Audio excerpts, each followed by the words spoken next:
Welcome to the Highly Sensitive Podcast. I'm Lauren LaSalle, and I'm a former therapist. I'm a highly sensitive person and a self-care and empowerment coach for highly sensitive people.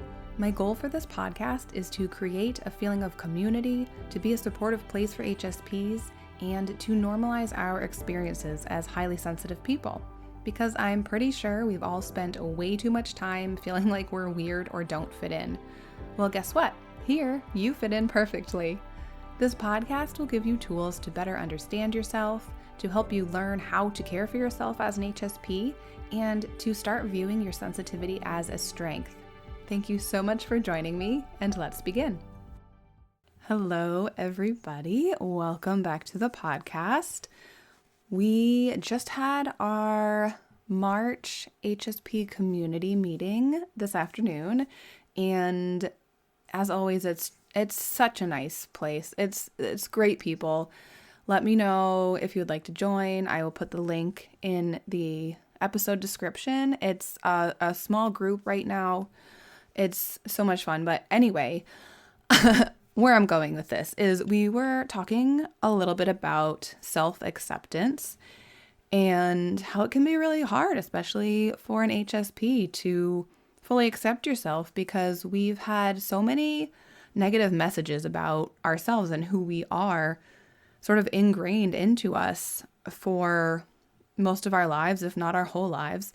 And so it's really hard to be able to let go of those and see yourself in a different, more positive way. And so I shared a little bit about my self-acceptance journey and where I am now and some things that helped get me there. And that was really helpful for people. So I figured I would just hop on here and make a podcast episode about that exact thing. And sometimes it's sort of hard for me to really talk about things in a comprehensive way if I haven't, if I'm just talking out loud and I haven't really planned ahead. And so I'm just sort of doing this on a whim, coming off of the meeting. And so I actually asked ChatGPT to ask me some questions as if they were going to interview me on a podcast about self-acceptance as an HSP. And I have not looked at these questions yet, so I'll just be going through them and answering them, and we'll see how it goes. So the first question is, can you share a bit about your journey to self-acceptance as an HSP? What was a turning point for you? So I shared this during our meeting. A big turning point was actually meeting my now husband, because he felt like the first person in my life where I could truly be myself, express all of me, and go really deep in expressing myself. And he fully accepted me. He did not say anything mean or negative to me. He didn't make me feel like I was an issue or that there's something wrong with me. And that really helped me be able to start accepting, or I guess, start accepting myself and being highly sensitive. And finding out that I'm an HSP, of course, was a huge turning point as well, because that basically told me that I was not strange and really different. There are other people that deal with the same things as me. It's just not as common. So I'd say those were the two big turning points for me. The second question is, were there times when you struggled with accepting your sensitivity? How did you navigate those challenges? I would say for most of my life, because I didn't know I was highly sensitive until maybe about 10 years ago or so. So I always thought I was weird. I always thought I was sort of the problem or an issue. And that was more in relationships than close relationships than in general. Although in school too, I did feel wrong. I wasn't being what the teachers wanted me to be because I was so quiet and I didn't feel comfortable sharing. And I did not know how to navigate those challenges, I guess because I was just sort of used to it, and that was sort of just how my life was. And now, knowing that I'm highly sensitive, and since I learned about that, I sort of just go back to that if there are things that come up. And I just go back to that and I remind myself, this is who I am. It's okay if it's different. It's okay if other people don't really understand. And that helps a lot. The next question is, what were some of the messages you received growing up about being sensitive? How did they impact your self-view?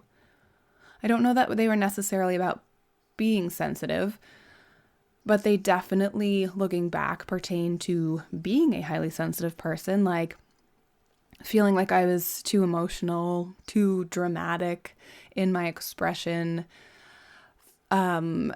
Like I was saying at school, I was very quiet. I now know I was processing everything very deeply. I have not always felt comfortable sharing in situations where I didn't feel truly comfortable about the people around me or my environment. And now I know that's okay. But it felt uncomfortable in school because the teachers I know wanted me to participate, and sometimes I got points taken off because I didn't, which just felt wrong to me. Especially because it's not like they met with me to sort of see where I was at and how I was doing. It was just, oh, you didn't participate, so we're taking some points off. And as someone who got really good grades, that bothered me a lot.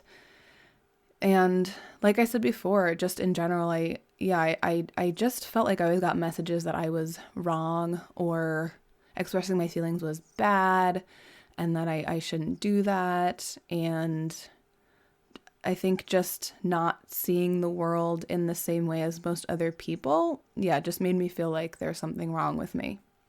The next question is, what does self-acceptance mean to you as a highly sensitive person? That means to me fully accepting that you are highly sensitive and what that means for you in your life, and just being okay with who you are. And of course, that's not always 100% of the time, but for me, I most of the time now, I am okay with who I am, and I like myself, and I am comfortable with myself. And honestly, I never thought I would be saying these words because it was so far from this. I felt the complete opposite for most of my life. And being comfortable with who you are and being okay if other people don't seem to like you or say negative things to you. Now I can say, well, maybe they just don't fit in my life, because I'm not going to change who I am to try to accommodate other people, which I did for a very long time, I think. And I think a lot of us tend to do that or have done that at some point in our lives because of the negative messages that we've been told. We try to sort of be what people want us to be because we feel like that's maybe our only option. The next question is, how can HSPs reframe their sensitivity as a strength rather than a burden?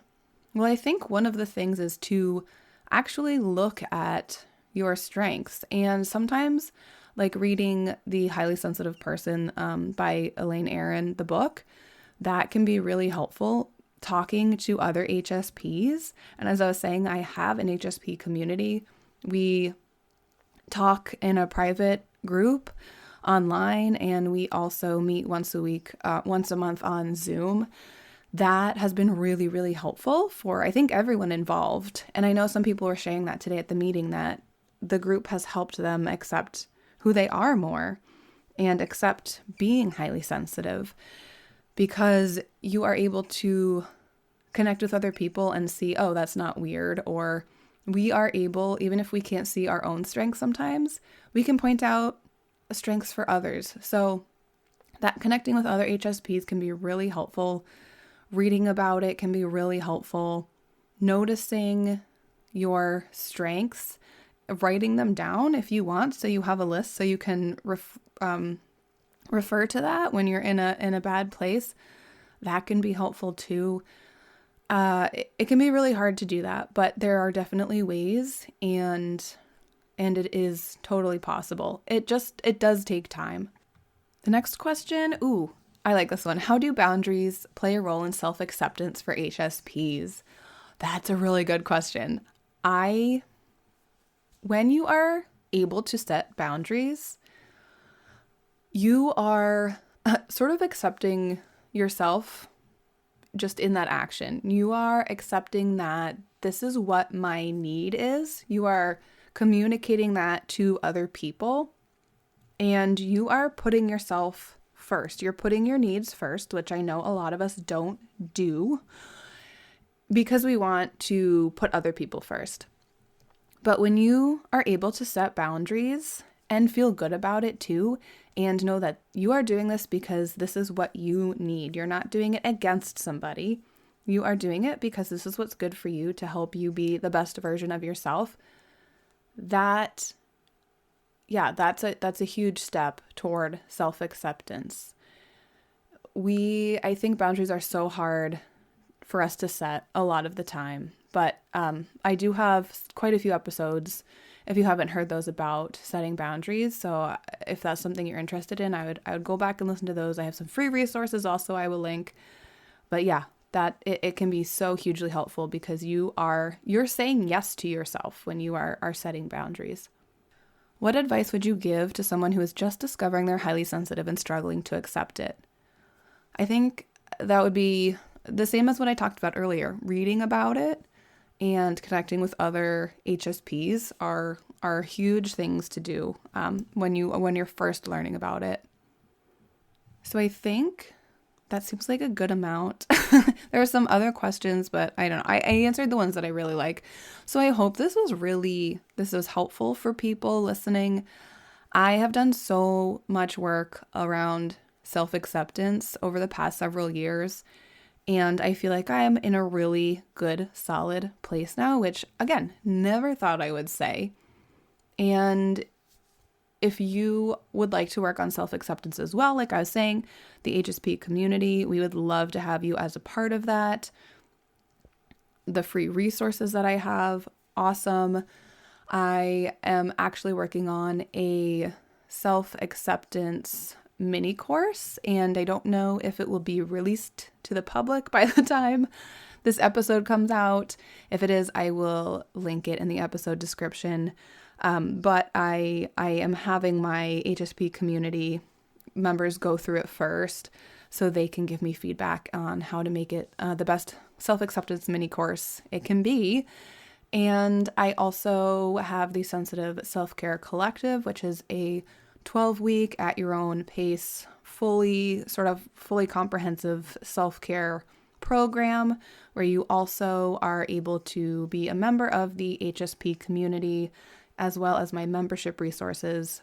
And you get to be a part of that for 6 months, even though the program's only technically 12 weeks long, because it takes time to really implement things and really have it sink in. So that you get everything for 6 months. And that is another place that you can really work toward self-acceptance because you are working on really taking care of yourself and connecting with other HSPs. So those are the resources that I have available to you. You'll be able to access all of them. In the episode description, I will have links. And if you have any questions or would just like to connect with me, I would love to hear from you. So feel free to shoot me an email, lauren@laurenlasalle.com, or DM me on Instagram. I'm at IamLaurenLasalle, and I would love to connect with you here about your self-acceptance journey, or if you have any questions, need any tips, I would love to connect with you. So, all right. Whew. I feel like I've been talking all afternoon because I was in the Zoom meeting and then I've been recording a bunch of things. So I think I'm going to go rest my voice, get some food, and relax for the rest of the evening. My husband and my daughter went to visit his parents for the afternoon and the evening, so I get a big chunk of time to myself. So talk about self-care. I really get to do whatever I want and need to do right now. So I'm going to go do that. I'm proud of you for whatever work you've done toward your self-acceptance journey. It's hard work. It takes time. I'm here if you want to connect. I will see you in the next episode. Thank you so much for listening to the Highly Sensitive Podcast. You can help support the podcast by taking a minute to rate and review it, share a favorite episode with a friend, or become a subscriber on Patreon at patreon.com/highlysensitivepodcast. Visit laurenlasallecoaching.com for free resources, information about my coaching programs, and to join my email list. You can connect with me on Instagram at Self Care with Lauren LaSalle or email me at lauren@laurenlasallecoaching.com.